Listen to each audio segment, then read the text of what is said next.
Hello అందరికీ, ఎలా ఉన్నారు అందరూ? మేమైతే చాలా చాలా బాగున్నామండి.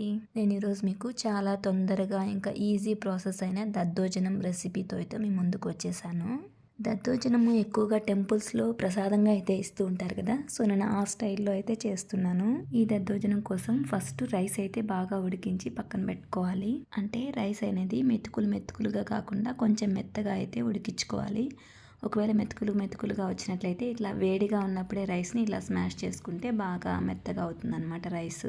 ఇలా రెడీ అయిన రైస్ని పక్కనైతే పెట్టేసుకోవాలి. ఇప్పుడు పోపు కోసం అయితే ఒక పెనం పెట్టి అందులో ఆయిల్ వేసి తర్వాత ఆవాలు జీలకర్ర వేసుకోవాలి. ఈ రెండు కొంచెం చిటపటలాడిన తర్వాత కొంచెం పచ్చి శనగపప్పు ఇంకా ఉద్దిపప్పు అయితే వేసుకోవాలి ఒకదాని తర్వాత ఒకటి. ఇలా వేసుకున్న ఈ పప్పులని కొద్దిగా కలర్ చేంజ్ అయ్యేంత వరకు బాగా వేయించుకొని తర్వాత ఒక 4 పచ్చిమిర్చీలు అయితే సన్నగా కట్ చేసుకొని అయితే వేసుకుంటున్నాను నేను ఇక్కడ. అంటే రైస్ క్వాంటిటీని బట్టి మనం కారానికి తగినట్లుగా వేసుకోవాలి. ఈ పచ్చిమిర్చి ఆయిల్లో కొద్దిగా వేగిన తర్వాత సన్నగా తరిగిన ఒక 2 ఆనియన్స్ అయితే వేసుకోవాలి.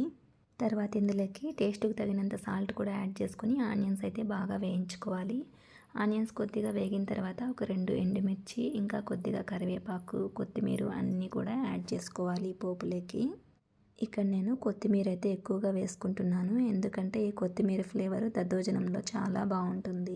సో ఇక్కడ పోపు అయితే రెడీ అయిపోయింది దద్దోజనం కోసము. ఇప్పుడు ఈ పోపునంతా తీసుకొని మనం ముందుగా చల్లార్చి పెట్టుకున్న రైస్లోకి అయితే యాడ్ చేసుకోవాలి. ఇప్పుడు ఇందులోకి పెరుగును కూడా యాడ్ చేసుకోవాలి. అంటే ఈ దద్దోజనంకి సరిపడినంత పెరుగునైతే వేసుకొని ఇంక ఇందులోకి వాటర్ కావాలనుకుంటే వాటర్ని కూడా వేసుకొని ఈ రైస్ అంతా బాగా మిక్స్ చేసుకోవాలి.